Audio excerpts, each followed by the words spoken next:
Hi, and welcome to today's interview. My name is Jeff Shellmeyer, Vice President of Professional Services at V Technologies, and today I'm joined by Byron James, Senior Director of Client Services in our engineering group. Byron, thank you for joining me today. Hi, Jeff. It's a pleasure. Thank you.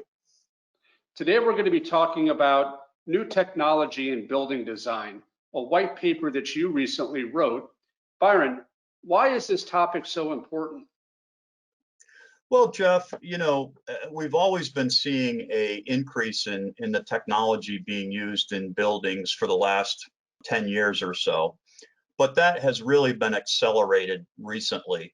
There's more and more technology that's available, and also the recent outbreak of the COVID-19 pandemic, more and more technology is required and being introduced to both commercial and residential properties. What are you seeing out there in the market? What trends are you seeing evolve as part of new technology in building design? Yeah, what we're really seeing, Jeff, is people really looking at the space that they're occupying, whether it be a office building, a restaurant, a hotel, or even your home. They're really looking at primarily ways to monitor the conditions of the building, monitor the occupants of the building, and also monitor the overall health of the building and its occupants. So we're seeing a lot of things like voice activated elevators, right? You used to go in and just push the floor that you wanted to go to. Now you're able to verbally give commands to the elevator. We're seeing a lot more hands-free doors being implemented where there's a sensor outside the door and essentially you walk up and of course your door's open.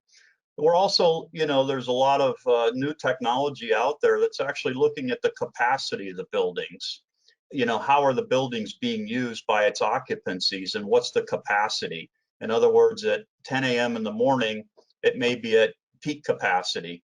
By 3 in the afternoon, it may be at 50% capacity. So there's a lot of analysis going on and a lot of technology being implemented to actually track the capacity of the buildings. We're also seeing a lot of hands-free type devices that may be doing temperature monitoring of its occupants.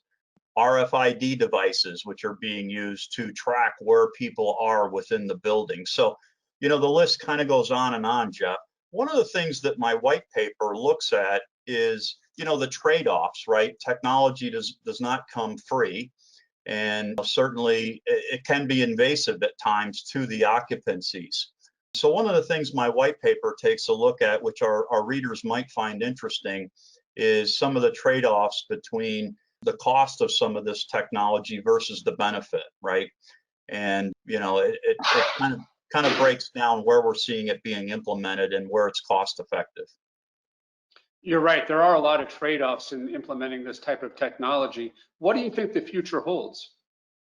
Yeah, I think, as we're seeing with all new technologies, right, if you look back in history, technologies over time become, more and more reasonable from a cost perspective. So I think you're going to see the majority of these technologies being implemented within both commercial space and residential. I really think that the pricing is going to come to a point where we're going to be able to implement all of these types of technologies within our buildings. You can find Byron's white paper, New Technology in Building Design, at vtechnologies.com. Thank you, Jeff.